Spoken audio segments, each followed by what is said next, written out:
Hello guys, welcome back. मैं अभिषेक राजपूत और आज की इस वीडियो में बात करने वाला हूँ ये जो रिसेंटली इंडिया गॉट लेटेंट वाला मामला हुआ है।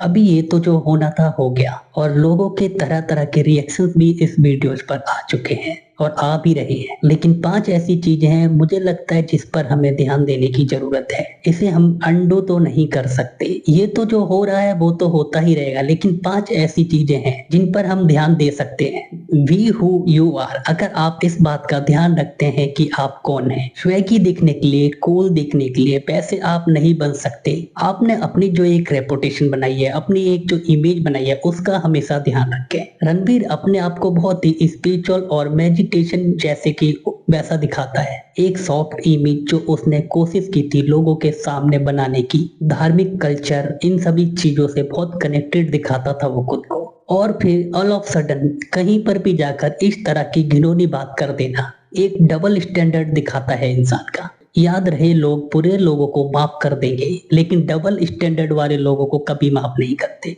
यानी कि जो लोग दोगलापंती करते हैं उन्हें लोग कभी माफ नहीं करते। आप जो हैं वैसे ही रहे या फिर आप हमेशा से ऐसे ही रहते। ये जो सॉफ्ट इमेज थी आपकी, ये जो आपने अभी दोगलापन किया, इसे लोग पचा नहीं पा रहे क्योंकि उस शो में ऐसा कुछ भी नहीं हुआ जो पहले कभी नहीं हुआ, या गाली गलौज नहीं हुई, या इंटरनेट पर ऐसा कभी कुछ नहीं हो रहा था। जो बहुत घिनौना है, सब कुछ बेहिसाब ही चल रहा है, पर उस एक इंसान को ही क्यों झेलना पड़ रहा है? क्योंकि लोगों ने उससे ऐसी कोई उम्मीद नहीं की। उसने डबल स्टैंडर्ड शो किया। शायद इस शो पर उसके अलावा जो लोग भी आए, जो उन्होंने शो किया, वो उस लेवल के ही लोग थे। उनसे समाज को कोई ज्यादा उम्मीदें नहीं थी। लोगों को पता था कि वो बस यही कर सकते हैं, इससे ज्यादा कुछ नहीं कर सकते। दूसरी चीज, बी अकाउंटेबल व्हाट यू से। आपको माइंडफुल रहने की जरूरत है। अगर आप एक बड़ी रिस्पॉन्सिबिलिटी पर हैं, लाखों करोड़ों लोग आपको फॉलो करते हैं, इवन आप छोटी पोजीशन पर भी हैं, आपकी एक उम्र है, मेच्योरिटी, एक समझ होती है, उसके बाद आप क्या कहते हैं, क्या नहीं कहते, आपके कैसे शब्द हैं, कैसे रिएक्शन है, इसके लिए आपको माइंडफुल होने की जरूरत है। आपको अकाउंटेबल होने की जरूरत है। आप ये नहीं कह सकते कि ये मेरा फॉल्ट नहीं था, कि ये मुझसे हो गया या गलती हो गई या मुझे माफ कर दीजिए। और यह सब कुछ यहाँ आपके लिए आपकी इमेज को दिखाता है। So you have to very accountable. तीसरी बात ये कि सोशल मीडिया बहुत ही पावरफुल है। सोशल मीडिया पर वो सारे लोग, वो सभी लोग जो सक्सेसफुल हैं अपनी लाइफ में, उन्हें बहुत केयरफुली रहने की जरूरत होती है। क्योंकि सोशल मीडिया कुछ ही घंटों में, कुछ ही रातों में जो सक्सेसफुल इंसान है, अगर वो कोई गलती कर देता है तो उसे नीचे ले आती है। राइट, क्योंकि कई सारे लोगों को ये सारी चीजें नहीं पसंद आती कि लोग बहुत ऊपर जा रहे हैं, ग्रो कर रहे हैं जिंदगी में। वो कुछ भी करते रहें और ऐसे ही करते रहें। एक व्यक्ति जो अपनी लाइफ में कुछ भी नहीं करता है या बिल्कुल भी सक्सेसफुल नहीं है, जो बहुत आगे तक नहीं बढ़ा, वो क्या करता है, कैसे करता है, उससे लोगों को कोई फर्क नहीं पड़ता। लेकिन एक व्यक्ति जिंदगी में जो बहुत आगे चला गया है, अगर वो कोई नॉनसेंस बात करता है या गलती करता है तो लोग उसे कभी माफ नहीं करेंगे। Social media is really very powerful. बड़ी बड़ी सरकारें बदल देती है ये सोशल मीडिया। तो इस तरह की चीजें जो है वो आपको कभी एक्सपेक्ट नहीं करेंगी। इस तरह की चीजें जो है उससे आपको एक्सेप्ट नहीं करेंगी। चौथी बात ये कि इसमें हमारा रोल क्या है। क्या हमारा रोल सिर्फ इतना ही है कि इलाहाबादी वाले मामले में जो कुछ भी हुआ उसमें जाकर हम गालियां दें या बुरा भला बोलें?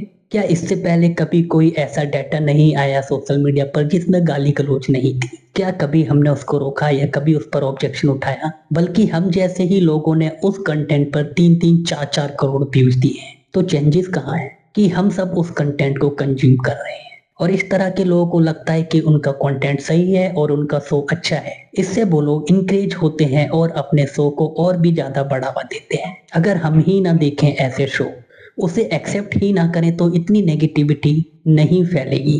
क्या इससे कुछ ठीक होगा जो हम लोग कर रहे हैं, गाली गलौज दे रहे हैं, कि हम सब उस कंटेंट को कंज्यूम कर रहे हैं? एक सोसाइटी के तौर पर क्या हमारा रोल ये है कि इस तरह के लोगों को और इस तरह के कंटेंट को या इस तरह के शो को हम ही इंकरेज करें? जब हम ही नहीं देखेंगे ऐसे सोच को तो इतनी नेगेटिविटी कहाँ आएगी? क्या इससे सब कुछ ठीक होगा? इससे कुछ भी ठीक नहीं होने वाला। एंड ऑफ द डे उस कंटेंट को हम ही अप्रिशिएट कर रहे हैं, क्योंकि ऐसे कंटेंट को हम ही लोग देखते हैं और उन पर मिलियन प्लस व्यूज भी आते हैं। इस जगह पर हमारा रोल सबसे ज्यादा इंपॉर्टेंट है कि हम लोग खुद ही ऐसे कंटेंट को अप्रिशिएट ना करें। पांचवी बात, बार बार जैन जी को गाली दी जाती है, कि इस जनरेशन को गाली दी जाती है कि ये जनरेशन ऐसी ही है, इस जनरेशन को ऐसे गाली वाले कंटेंट ही पसंद आते हैं, इस जनरेशन का ह्यूमर ऐसा ही है, इस जनरेशन को ऐसा बनाया किसने है, क्या पैदा होकर ऐसे ही बने ये लोग, क्या इस दुनिया में ये लोग ऐसे ही आए थे, इनके लिए इकोसिस्टम भी हमने ही क्रिएट किया है और ऐसा माहौल भी हम ही ने बनाया है। धीरे धीरे करके जब वो बड़े हो रहे थे, उनकी जो अपब्रिंगिंग हुई है या उन्होंने देखा, जो सुना और समझा, वो सब तो हम ही सर्व कर रहे थे, राइट। तो सिर्फ उसे ब्लेम कर देना ठीक नहीं होगा। हर वो व्यक्ति जो इस तरह के कंटेंट में है या इस तरह की चीजों में इन्वॉल्व है, वह जेन जे से डायरेक्ट कनेक्ट नहीं है और वह जानता है कि उस तरह के जो बच्चे हैं, वह जो छोटी उम्र के लोग हैं, वह इन चीजों में जल्दी ही खुश हो जाते हैं। तो हम वही सर्व करना चाहते हैं, तो हम भी अपना बिजनेस और अपना काम कर रहे हैं। उस जनरेशन को गाली देने से कुछ भी नहीं होगा। It is a social failure. हम सभी लोग रिस्पॉन्सिबल हैं। हम सब लोगों ने ही मिलकर यह कबाड़ा किया है, यह गंदगी फैलाई है और अब हम सभी लोगों को मिलकर ही इसे ठीक करना होगा, नहीं तो यह गंदगी ऐसे ही बढ़ती जाएगी। तो दोस्तों, यह वो 5 चीजें थी जिस पर मुझे लगता है कि हमें ध्यान देने की जरूरत है। सिर्फ किसी को बुरा भला कहने से काम नहीं चलेगा। हमारा अपना रोल जो है हमें वो निभाना पड़ेगा, तब जाकर कहीं चीजें ठीक होंगी। किसी को गाली देने से या गलत बोलने से चीजें नहीं सुधरती। तो इसीलिए हमें इन 5 बातों का ध्यान रखने की बहुत जरूरत है। तो चलिए मिलते हैं अगली वीडियो में, तब तक के लिए अपना ख्याल रखें। Thank you so much, God bless you.